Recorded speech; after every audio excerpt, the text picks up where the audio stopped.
Previously on Dungeons and Call of Dragons. Our heroes waited until morning and then got on the stagecoach to head to Lurwick. On their way, the driver told our heroes about the town. He explained that the town is run by the Merrymakers, and the group that runs the town is the Rotting Falmars, led by their leader, Quentin.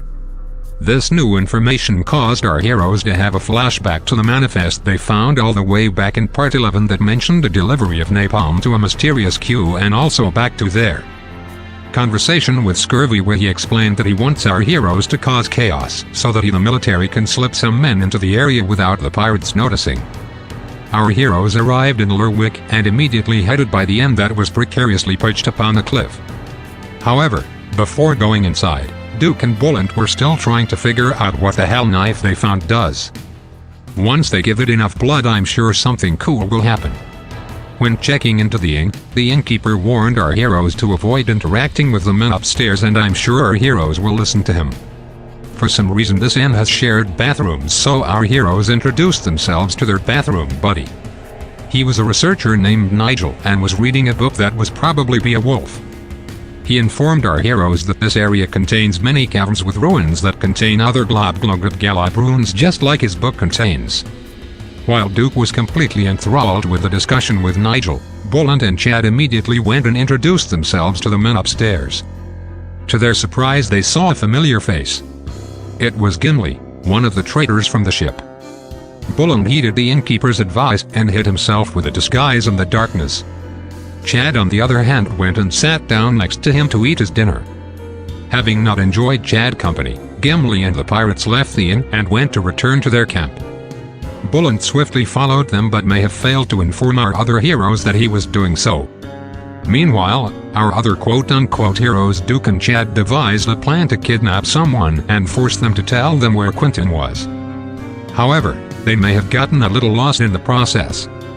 Meanwhile, Bullant waited for the pirates to fall asleep and then got to work. Bullant was actually doing a good job, and it looked like everything would be fine. That was until pizza music started playing. Duke and Chad entered the nearby church, where they found an organ which Chad immediately started tickling.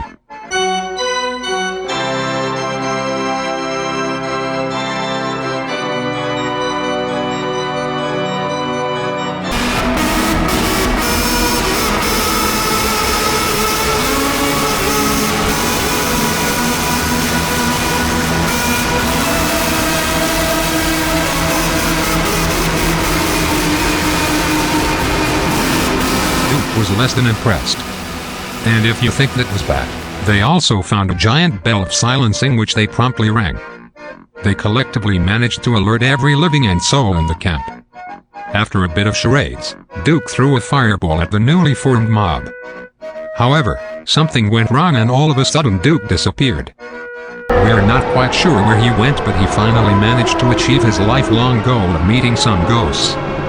The fireball managed to lightly roast most of the pirates except for one that got out unscathed.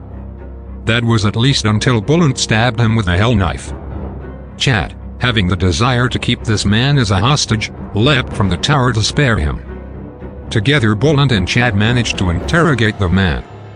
He explained that the pirates were building an army to combat the Lairsea's attack on horses, behind that our heroes absolutely had nothing to do with, I swear.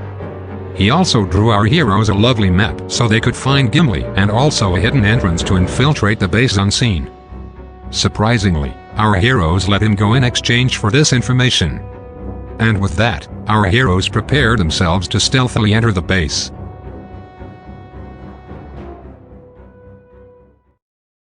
Oh, right.